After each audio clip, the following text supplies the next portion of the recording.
The spaceship Starlight Scholar floated quietly in the darkness of space, far away from Earth. Inside the ship, senior xenoanthropologist Dae-ho Kim sat at his desk, looking at the bright screens in front of him. His dark eyes reflected the blue light as he studied the information about Earth's Christmas celebration. Dae-ho had been watching Earth for many years. His people were very advanced, and they had special ships that could hide from Earth's telescopes and satellites. They wanted to learn about humans without disturbing them. Dae-ho found humans very interesting, especially their holidays and traditions. Today was different from other days. Dae-ho had found something unusual in the data about Christmas. He looked at old pictures, videos, and stories about Santa Claus. There was something strange about how Santa could visit all the children in the world in just one night. Computer, show me the flight paths of all recorded Santa sightings, Dae-ho said clearly. The computer made a soft beeping sound, and a big map appeared in the air. Bright red lines showed where people had seen Santa's sleigh over the past 100 years. Dae-ho stood up and walked around the floating map. The pattern was too perfect to be random. The flight paths matched the kind of routes that advanced spacecraft would use to visit a planet efficiently. This was not the path of someone just flying around delivering presents. This was the careful planning of someone who understood space travel. He went to the ship's library and got out the old data crystals. These crystals held information from Earth that was hundreds of years old. Dae-ho carefully put them into his computer and started reading. He found stories about Santa Claus that were older than anyone thought. Some stories were from times before humans had electricity or machines. While he was reading, the ship's computer found something interesting. It showed Dae-ho a picture from an old newspaper. The picture showed what people thought was a shooting star over New York City in 1823. But Dae-ho knew better. The light pattern matched exactly with their own ships when they turned on their engines in Earth's atmosphere. This changes everything, Dae-ho said to himself. He pressed a button on his desk. Captain, I need to speak with you. I think I found something important about Earth's Santa Claus. He might not be what humans think he is. Dae-ho looked out the big window of his research room. Earth was spinning slowly below, covered in white clouds. Somewhere down there, children were waiting for Christmas. They believed in a magical man who brought them presents. But now Dae-ho wondered if they were actually seeing something much more interesting. Maybe Santa was like him, someone from another world, watching and helping Earth grow. He picked up his data pad and started writing his report. Subject: Santa Claus, possible advanced being. He needed to be careful with his words. If he was right, this could be one of the biggest discoveries about Earth. Santa Claus might be part of a mission to help humans develop, just like how Dae-ho's people watched and studied Earth now. The ship's lights dimmed as it entered night mode, but Dae-ho kept working. He had many questions to answer. Why did Santa choose to appear as a kind old man? Why did he focus on children? And most importantly, where was his real base of operations? Because Dae-ho was sure of one thing. It wasn't at the North Pole. At least, not the North Pole that humans could see. As he worked, a small red light blinked on his screen. It was almost Christmas on Earth again. Soon, whatever or whoever Santa really was would make another visit to the planet. This time, Dae-ho would be watching more carefully than ever before. Research assistant Jae-yun Park walked quickly through the quiet halls of the Starlight Scholar. She carried a special container filled with Earth data crystals that her team had found during their last mission. The crystals glowed softly with a blue light as she made her way to Dae-ho's research room. When she entered the room, she found Dae-ho still studying his screens. He had not moved from his spot for many hours. Empty cups of warm tea sat on his desk, showing how long he had been working. Senior researcher Dae-ho, Jae-yun said softly, I brought the data crystals you asked for. We found them buried deep under the ice at the North Pole. Dae-ho turned around quickly, his eyes bright with excitement. Thank you, Jae-yun. Please, help me look through them. I think we're about to find something very important. Together, They carefully placed the crystals into the ship's computer. The crystals were very old, much older than any human technology. As the computer read the data, strange images began to appear on the screens. "Look at this," Jai-Yun said, pointing to one of the images. It showed what looked like a workshop, but not one made of wood and stone like in human stories. This workshop was made of metal and glass, with strange machines that glowed with different colors. Daho moved closer to the screen. "This isn't at the North Pole," he said. "This is a space station. See how the windows show the stars. And look at the design. It's exactly like our observation stations." They found more images and information as they kept searching. There were pictures of the being humans called Santa Claus, but he looked different from the stories. He wore a suit that looked more like a space suit than the red coat humans drew in their pictures. His workshop had robots and machines that could make any toy a child could imagine. But why hide all of this? Jai-Yun asked. Why pretend to be a simple toy maker at the North Pole? Daho smiled as he understood. Because humans weren't ready for the truth. Imagine if they had known about advanced beings from space hundreds of years ago. It would have changed their whole way of life too quickly. They found more proof as they studied the crystals. The reindeers weren't real animals. They were advanced vehicles that could fly through space and time. The elves weren't little helpers. They were robots programmed to make gifts and watch over children throughout the year. "There's something else," Jai-Yun said, showing Daho another screen. "Look at these readings from Earth's atmosphere every Christmas Eve. There's a pattern of energy that matches our teleportation technology." Daho nodded. That explains how he delivers all the presents in one night. He's not flying around in a sleigh. He's using teleporters to send gifts directly into houses. As they worked, the ship's computer kept finding more connections. The story of Santa Claus wasn't just a nice tale for children. It was a carefully planned mission to help humans grow and develop. The gifts weren't just toys. They were simple versions of advanced technology, helping children learn and imagine new possibilities. "We need to tell the captain about this," Jai-Yun said. "But what should we do with this information?" Daho looked at Earth through the window. "We do what Santa has been doing all along," he said. "We watch, we learn, and we keep the magic alive. Sometimes the best way to help people grow is to let them believe in something wonderful." Jai-Yun smiled and nodded. They had discovered one of the biggest secrets in Earth's history, but they understood why it needed to stay a secret. Sometimes, she thought, magic was just advanced science that people weren't ready to understand yet. Chief Engineer Hainul Lee walked into his laboratory aboard the Starlight Scholar, carrying a large metal box. Inside were the objects that Daho and Jai-Yun had asked him to examine. As the ship's top expert in advanced technology, Hainul was curious about what they had found. He placed the box carefully on his work table and opened it. The first item he took out looked like an ordinary Christmas present box, wrapped in red paper with green ribbons. However, when he scanned it with his instruments, the readings made him sit up straight in surprise. "This is impossible," Hainul said to himself.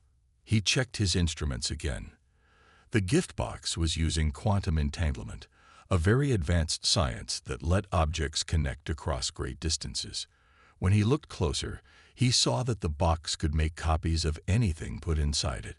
The laboratory door opened, and Daho and Jai-Yun came in. They found Hainul studying a piece of what looked like an old wooden sleigh. "Have you found anything interesting?" Daho asked. Hainul nodded slowly. "Interesting is not a strong enough word. This technology is amazing. The gift boxes use quantum science to copy toys and presents. That's how Santa can deliver so many gifts. He only needs to make one of each toy, and these boxes make perfect copies." He showed them the piece of the sleigh next. "And this isn't wood at all. It's a special metal that can bend time around it. When the sleigh moves, it creates its own time bubble.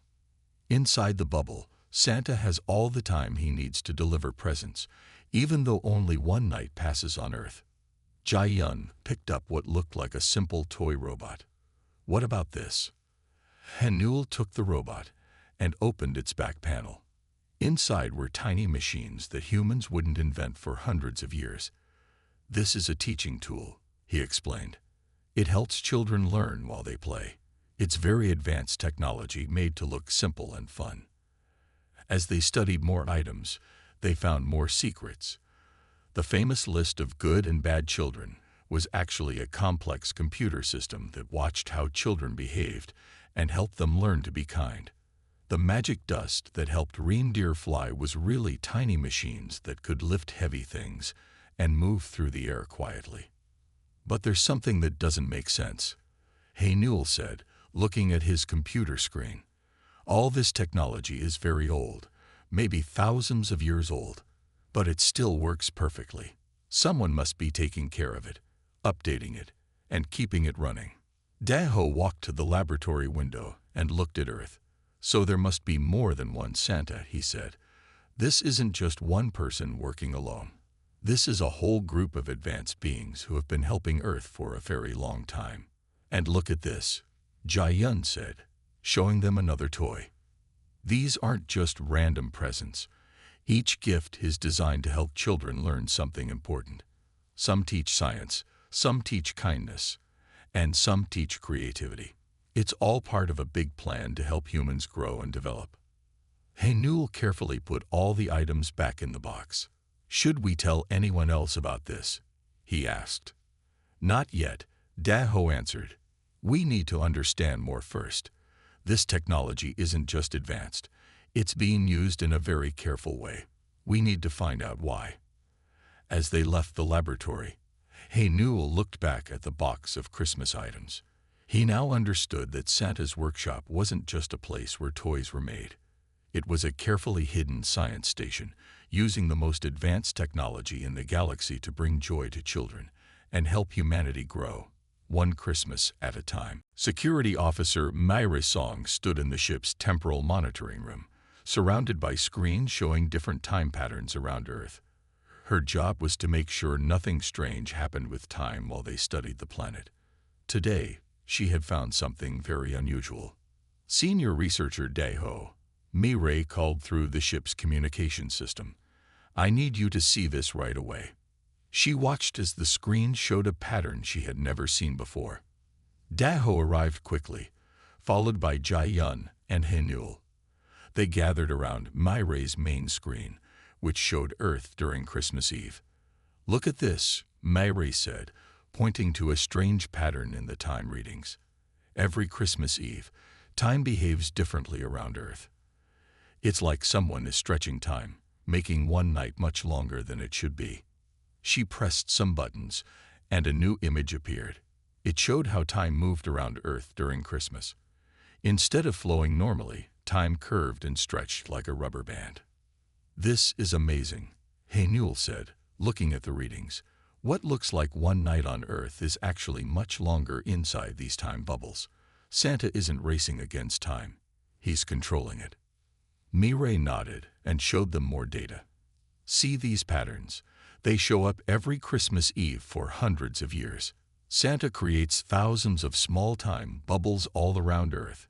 Inside each bubble, he has hours to deliver presents, but outside, only seconds pass. So that's how he does it, Jai-yun said softly. He's not really visiting all houses in one night. He's making the night longer for himself while keeping it short for everyone else. Mireille pulled up more information on her screens. But there's more, she said. These time bubbles aren't just for delivering presents.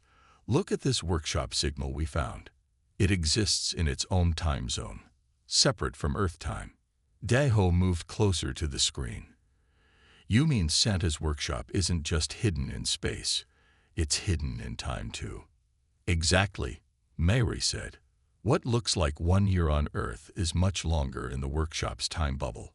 They have all the time they need to make toys and prepare for Christmas, even though it seems like just a normal year to humans. They watched as Mireille showed them more data about how these time bubbles worked. Each one was carefully controlled, never disturbing Earth's normal time flow. It was like watching a master artist paint with time itself. But managing all these time bubbles must take enormous power. Hey Newell said, how does Santa's operation generate enough energy for this? Myray switched to another screen. That's another interesting thing. See these energy readings.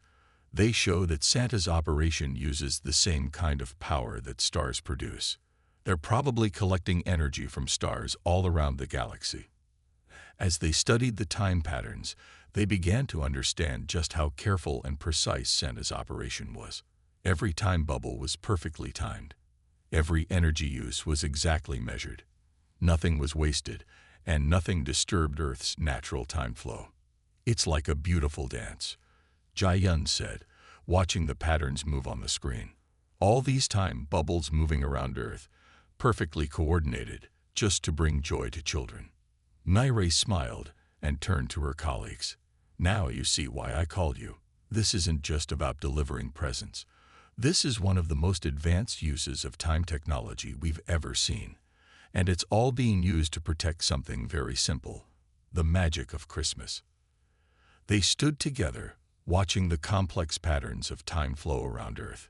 Each pattern was part of a bigger plan, a plan that had been working perfectly for hundreds of years. It was a plan that turned one simple night into something magical, not just for children on Earth, but for the whole galaxy to admire. Cultural specialist Ta-Yong Choi sat in his quiet office aboard the Starlight Scholar, surrounded by screens showing Earth's holiday celebrations. After hearing about the discoveries from his colleagues, he had spent many hours studying the true meaning behind Santa Claus's mission. Computer, show me the pattern of human behavior during Christmas over the last 100 years, Ta-Yong said. The computer displayed colorful charts and graphs on his main screen. As he studied the data, someone knocked on his door. It was Daho, Jai-yun, Hin Newell, and Myray, coming to hear what he had found. I have discovered something remarkable, Ta-Yong said, turning to face them. Santa's mission is much bigger than just giving presents. It's about teaching humans how to be kind to each other. He showed them his screens. Look at these patterns. During Christmas time, humans help each other more. They share food, give gifts, and spend time with family. This behavior continues even after Christmas ends. So Santa is teaching humans to be generous? Jai-yun asked. Ta-Yong nodded. Yes, but in a very clever way. The presents are not just gifts. They are lessons. When children receive gifts from Santa, they learn the joy of giving. Many of them grow up wanting to help others the same way Santa helped them. He pulled up more information on his screens. And look at this. Santa's operation follows strict rules. They never interfere directly with human development. They just create situations where humans can learn and grow on their own. Like a gardener tending to plants, Daho said thoughtfully. Providing water and sunlight, but letting the plants grow by themselves. Exactly, Ta-Yong agreed. And there's more. The whole story of Santa Claus is designed to teach important lessons. The idea that Santa knows when children are good or bad teaches them about responsibility. The elves working together teaches about cooperation. Even the reindeer pulling the sleigh together shows the importance of teamwork. Myray looked at one of the screens showing Christmas celebrations around Earth. But why focus on children? She asked. Ta-Yong smiled. Because children are still learning how the world works. Their minds are open to new ideas. When they learn kindness and generosity early, these qualities become part of who they are. He showed them another screen with more data. See these numbers. Communities that believe strongly in Santa Claus often show higher levels of charitable giving and helping behavior. The effect lasts for generations. And it's all done so carefully, Hanuel noted. The advanced technology is hidden behind simple stories that children can understand. That's another clever part, Ta-Yong explained. As children grow up, they usually stop believing in Santa Claus. But the lessons they learned about kindness, giving, and helping others, those stay with them forever. The group stood quietly for a moment, thinking about what they had learned. Santa's mission wasn't just about making children happy for one night. It was about helping the whole human race grow into something better. "We've been studying Earth for so long," Daho said, "but we never understood the full purpose of Christmas until now." Taeyong nodded. "It's quite beautiful when you think about it. An advanced civilization using all its technology and knowledge, not to control or change humans, but to help them learn how to be kind to each other." As they left Taeyong's office, they felt a new respect for Santa's mission. It wasn't just a holiday tradition. It was one of the most successful cultural development programs they had ever seen. And it all worked because it was based on something very simple: the joy of giving. The research team gathered in the main conference room of the Starlight Scholar. The walls displayed images and data from all their discoveries. Daho stood at the front of the room, preparing to share something important he had found in the oldest data crystals. "Friends," he said, looking at his colleagues, "I have discovered who Santa Claus really is. The truth is more amazing than we imagined." The room grew quiet as Daho showed them a very old record. The images showed beings of light who traveled through space, helping young civilizations grow and develop. These beings called themselves the Guardians. The Guardians started visiting Earth thousands of years ago, Daho explained.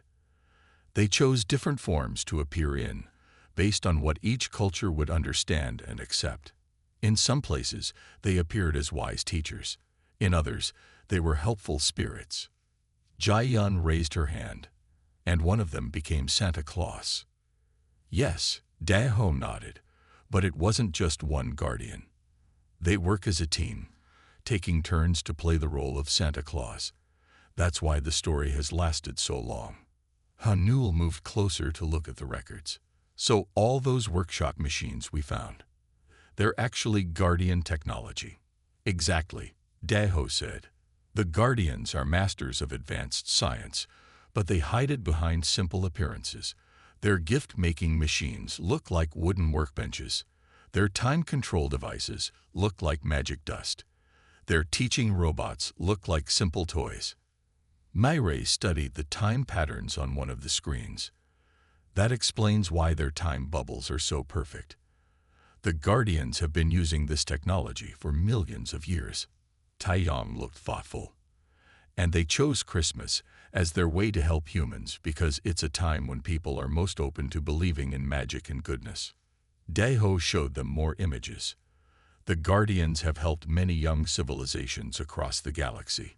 Each time, they create a story that fits with that world's culture. On Earth, they became Santa Claus. "But why keep it a secret?" Jai-yun asked. "Why not tell humans the truth?" "Because the magic is important," Daho explained. "The Guardians believe that each civilization must grow at its own pace. If humans knew about advanced beings from space too soon, it would change their natural development." The team watched as Daho showed them pictures of guardian ships visiting Earth through history. Sometimes they appeared as shooting stars. Sometimes they looked like the Northern Lights, always careful, always hidden, but always there. "Look at this," Daho said, showing a map of Earth. "The Guardians have bases all around the planet, not just at the North Pole. Each one looks like something natural. A mountain, a cloud, even the bottom of the ocean." Hanul studied the technology readings. Their science is amazing. They can make anything appear as something else. Their ships look like sleighs. Their space suits look like redcoats. Their helper robots look like elves. And it all works together perfectly, Myre added. The time bubbles, the gift-making machines, the teaching programs, it's all part of one big plan to help humans grow. As the team discussed their findings, they felt honored to have discovered this truth. The story of Santa Claus was more than just a holiday tale. It was proof that advanced beings cared enough about humanity to spend thousands of years helping them learn and grow. Daho looked out the window at Earth below. Somewhere down there, children were dreaming of Santa Claus, not knowing that their simple belief in holiday magic was part of something much bigger, a grand plan to help humanity reach for the stars. Commander Ju-Won Kang sat in his private quarters aboard the Starlight Scholar, reading through all the reports about Santa Claus. As the ship's commander, he needed to understand everything his team had discovered. But something in the reports made him think about his own people's history.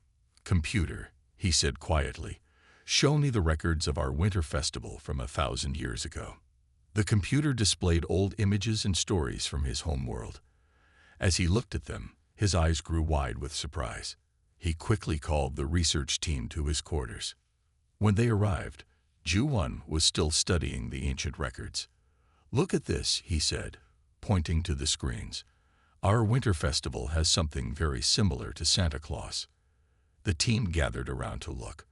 They saw images of a kind being who visited children during the coldest time of year, bringing gifts and teaching lessons about kindness. "In our old stories," Ju-1 explained, "we called this being the Star Visitor. They came when the snow was deepest, leaving presents that helped our children learn and grow."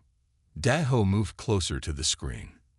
The Star Visitor used advanced technology too, but made it look simple and magical, just like Santa Claus does on Earth.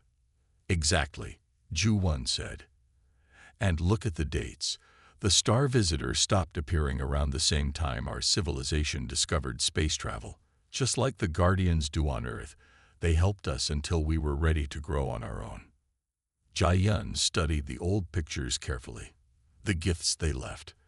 They were teaching tools too, weren't they? Things that helped us learn about science and kindness. Ju-1 nodded.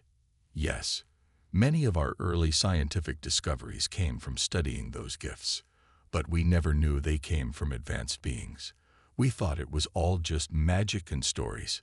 Hanul looked at the technology readings from both Earth and their homeworld. The patterns are exactly the same. The same kind of time bubbles, the same kind of teaching devices, even the same kind of hidden bases. "So the Guardians helped us too," Mary said softly. "They guided our civilization, just like they're guiding Earth now." Taeyong compared the cultural patterns. "That's why our winter festival is so similar to Christmas. It's not just chance. It's because the same beings helped create both traditions." The team sat quietly for a moment, thinking about what this meant. Their mission to study Earth had led them to discover something about themselves too.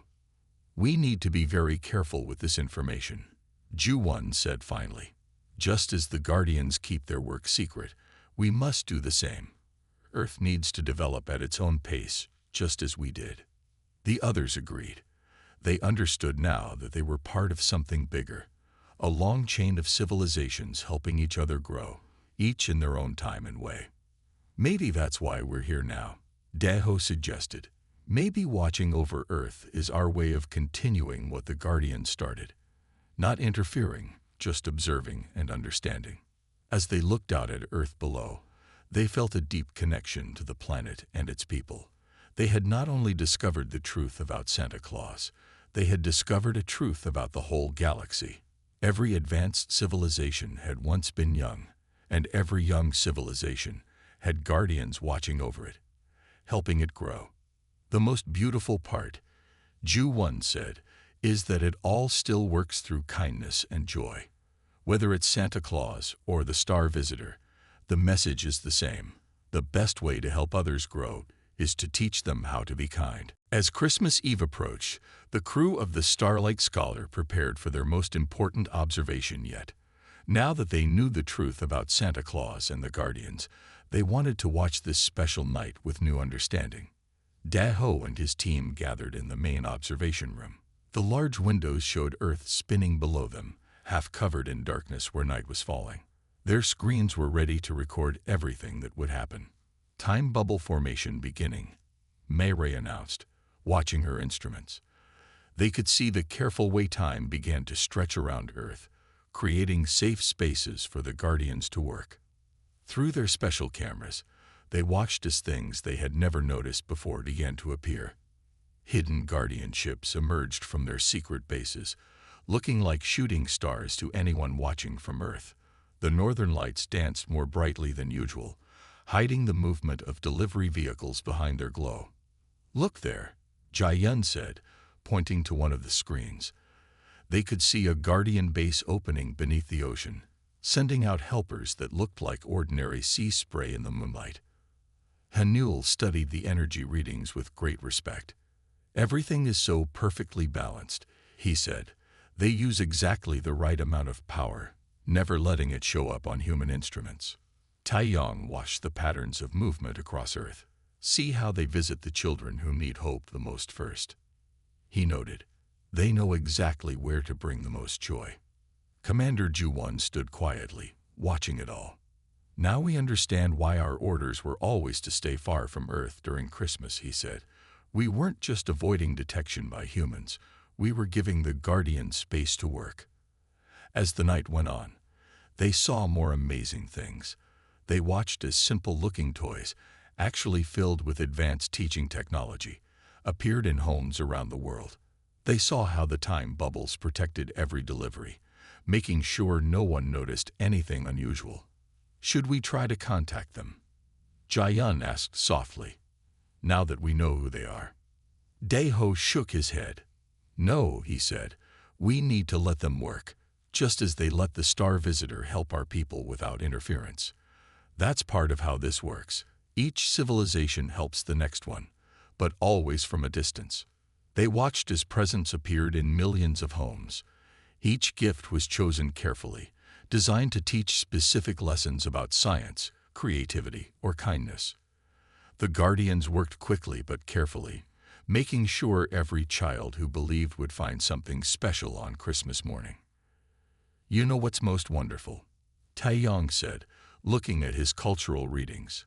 "Even though we've discovered the science behind all of this, it doesn't make it any less magical. If anything, knowing the truth makes it more amazing." The others agreed. Understanding how the Guardians worked, seeing their careful plans and advanced technology, made them appreciate the beauty of Christmas even more. As the last presents were delivered, and the time bubbles began to fade, the crew of the Starlight Scholar felt honored to be part of this great secret. They knew now that they were all connected. The Guardians, humans, their own people, and probably many other civilizations across the galaxy, all helping each other grow through simple acts of kindness. "Let's keep watching," Commander Ju-won said quietly. "And someday when Earth is ready, they'll join us in helping other young civilizations grow. That's how it has always worked, and that's how it will continue." The crew nodded in agreement, knowing they had witnessed something truly special, not just the magic of Christmas, but the magic of how the whole galaxy worked together, one act of kindness at a time.